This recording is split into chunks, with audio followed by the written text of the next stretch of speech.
हर दिन की तरह एक बार फिर से आपका तहे दिल से खुशामदीद और स्वागत किया जाता है आपकी अपनी चैनल जेकेज़ उर्दू क्लासेस में। अजीज़ दोस्तों, उम्मीद है आप अल्लाह ताला के फजल करम से बिल्कुल सही सलामत और खुशहाल होंगे। आज की शानदार वीडियो शुरू करने से पहले आपसे यही गुजारिश करते हैं, अगर आप हमारे चैनल पर नए हैं या अभी तक आपने हमारे चैनल को सब्सक्राइब नहीं किया है, बराह करम सबसे पहले हमारे चैनल को सब्सक्राइब करें, हमारे वीडियोस को लाइक और शेयर करना ना भूलें, साथ ही बेल आइकन का बटन भी दबाएं जिससे हर नई नोटिफिकेशन आप तक बराह रास्त आप पहुँचेगी। दोस्तों, आपको बताते चले, हम क्लास 10th का जो उर्दू है जेके बोस का, उस पर एक लेक्चर सीरीज़ बना रहे हैं।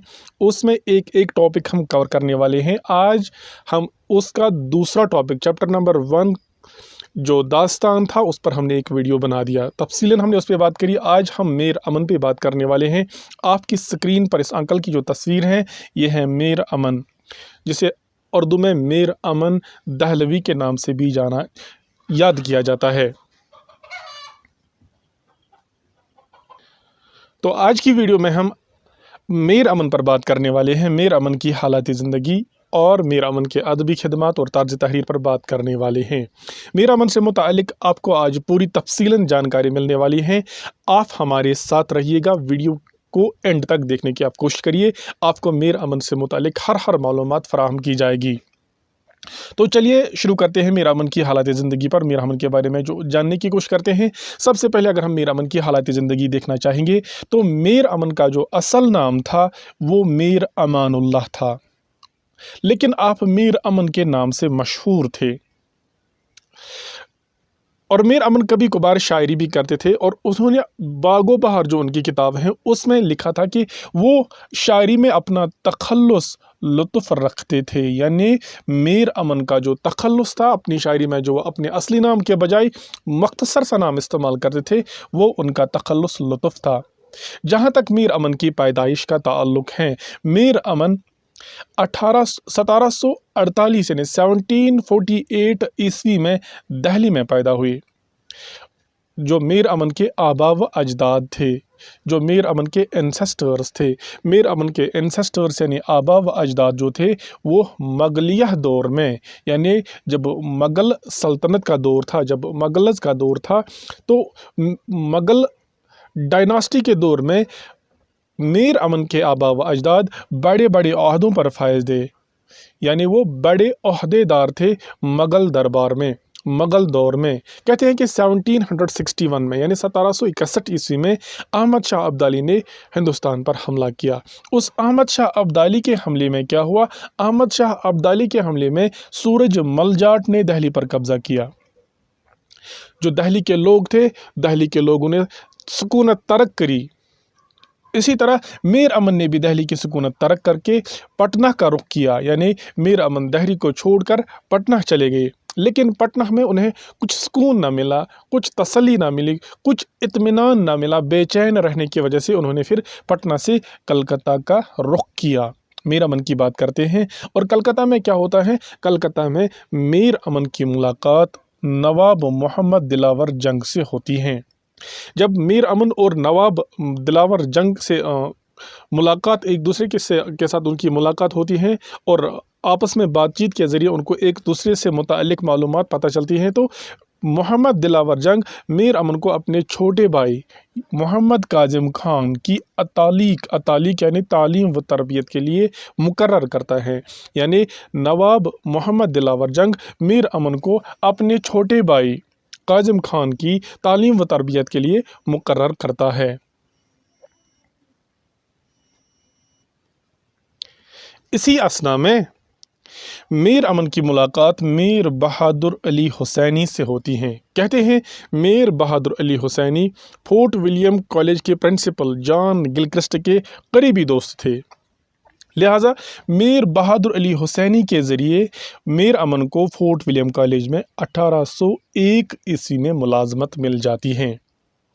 आपको बताते चलें कि फोर्ट विलियम कॉलेज की बुनियाद 1800 ईस्वी में डाली गई। 1801 ईस्वी में मीर अमन को फोर्ट विलियम कॉलेज में मुलाजमत मिल जाती है और फोर्ट विलियम कॉलेज में मीर अमन की जो माहाना तनख्वाह थी 40 रुपया रहती थी, यानी 40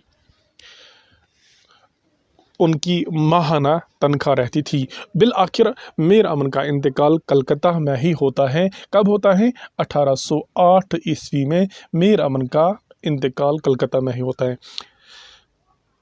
अजीज दोस्तों, मीर अमन से मुतालिक मालूमात हासिल करना कोई आसान बात नहीं है। आप बहुत सारी किताबों का मुताला कीजिए और मीर अमन से मुतालिक आपको ज़्यादा मालूमात फराहम नहीं होती हैं। लिहाजा हमने चुन चुन के अलग अलग किताबों से एक एक पॉइंट निकाल के आपके लिए ये नोट तैयार किया। अब जाते हैं मीर अमन के अदबी खिदमात पर। मीर अमन ने फोर्ट विलियम कॉलेज में उर्दू अदब के लिए क्या किया, या मीर अमन ने अपनी ज़िंदगी में क्या किया। कहते हैं मीर अमन दहलवी जो थे, फोर्ट विलियम में उनका काम क्या था? सबसे पहला काम जो उनको दिया गया था, उन्हें नववारिद अंग्रेज़ों को पढ़ाना था। जो नए नए अंग्रेज़ हिंदुस्तान में दाखिल होते थे, उनको पढ़ाने के लिए मीर अमन को फोर्ट विलियम कॉलेज में मुलाजमत मिल चुकी थी। और साथ ही मीर अमन को तर्जुमा का काम भी दिया गया था, यानी फोर्ट विलियम कॉलेज में मीर अमन को मुश्किल फ़ारसी किताबों का उर्दू में तर्जुमा करना था, अंग्रेज़ी किताबों का उर्दू में तर्जुमा करना था। लिहाजा उर्दू में तर्जुमा करने के लिए आसान और सहल, साफ व शफाफ ज़ुबान में तर्जुमा करने के लिए मीर अमन को फोर्ट विलियम कॉलेज में मुलाजमत मिल चुकी थी। कहते हैं मीर अमन ने फोर्ट विलियम कॉलेज में सिर्फ 2 किताबें लिखी, मगर वो 2 किताबें उनकी तबाज़ाद नहीं थी, यानी वो उनकी अपनी किताबें नहीं थी बल्कि तर्जुमे थे। मीर अमन ने 2 किताबों का तर्जुमा किया अपनी भाषा में, अपनी आसान और सहल सादा ज़ुबान में। मीर अमन ने 2 किताबें लिखी। सबसे पहली किताब जो थी जिसका उसने तर्जुमा किया, जो शोहरे आफाक है, वो क्या है? अमीर खसरू ने एक मशहूर किस्सा लिखा था, किस्सा चहार दरवेश। उसका मीर अमन ने आसान भाषा में बागो बहार के नाम से तर्जुमा किया, और बागो बहार की वजह से फिर दास्तान अरूज और कमाल हासिल कर गई। वो कमाल सिर्फ था बागो बहार का। बागो बहार बिल्कुल सादा और आसान ज़ुबान में लिखी थी मीर अमन ने। हर एक की समझ में बागो बहार के जो अल्फाज थे बामुहावरा सादा सलीस ज़ुबान थी। लिहाजा सादा सलीस होने की वजह से बागो बहार ने अपना नाम कमाया, और आज तक बागो बहार जैसी कोई किताब नहीं लिखी गई है। ये था मीर अमन का कमाल, और मीर अमन की जो सबसे बड़ा कारनामा था वो था बागो बहार। ये कब लिखी है मीर अमन ने? 1802 में, यानी 1802 ईस्वी में मीर अमन ने जॉन गिलक्रिस्ट की फरमाइश पर किस्सा चहार दरवेश का तर्जुमा आसान उर्दू में किया, जिसका नाम बागो बहार रखा गया। किस्सा चहार दरवेश का तर्जुमा सबसे पहले किसने किया था? सबसे पहले किस्सा चहार दरवेश का तर्जुमा किया था अता हुसैन तहसीन ने, और अता हुसैन तहसीन ने इस किताब का नाम क्या रखा था? नौ तर्ज मरसिया। नौ तर्ज मरसिया के नाम से अता हुसैन तहसीन ने एक तर्जुमा किया था किस्सा चहार दरवेश का, लेकिन उनकी ज़ुबान थोड़ा मुश्किल थी और समझने से लोग कासिर रहते थे, इसलिए मीर अमन ने उसका दूसरा तर्जुमा बागो बहार के नाम से किया। इसके बाद आगे जाते हैं, मीर अमन ने क्या किया? मीर अमन का जो दूसरा तर्जुमा था, मीर अमन ने जो दूसरी किताब इखलाकी मोहसिनी, इसका गंज खूबी के नाम से तर्जुमा किया फोर्ट विलियम कॉलेज में। और जहाँ तक मीर अमन की तहरीर का ताल्लुक़ था, मीर अमन की लिखाई का ताल्लुक़ था, उन्होंने अपनी तहरीरों में सादा, साफ और बामुहावरा ज़ुबान का इस्तेमाल किया है। सर सैयद अहमद ख़ान मीर अमन के बारे में क्या कहते हैं? सर सैयद अहमद ख़ान मीर अमन के बारे में यही कहते हैं कि मीर अमन को उर्दू नसर में वही मर्तबा हासिल है। बकौल सर सैयद अहमद ख़ान, यानी सर सैयद अहमद ख़ान का कहना है कि मीर अमन को उर्दू नसर में वही मर्तबा हासिल है जो मीर तकी मीर को उर्दू नज़म में। मीर तकी मीर को उर्दू गज़लों का बादशाह कहा जाता है, क्योंकि उर्दू गज़ल में उन्होंने एक अलग ही पहचान बनाई है। जो रुतबा, जो मर्तबा उर्दू नज़म में मीर तकी मीर को है, वही रुतबा मीर अमन को उर्दू नसर में हासिल है। इस तरह से हमने मीर अमन से मुताल्लिक़ चंद अहम और ज़रूरी बातें जानी, और ये पॉइंट्स आपके एग्ज़ाम के लिए, आपके सिलेबस के हिसाब से काफ़ी है।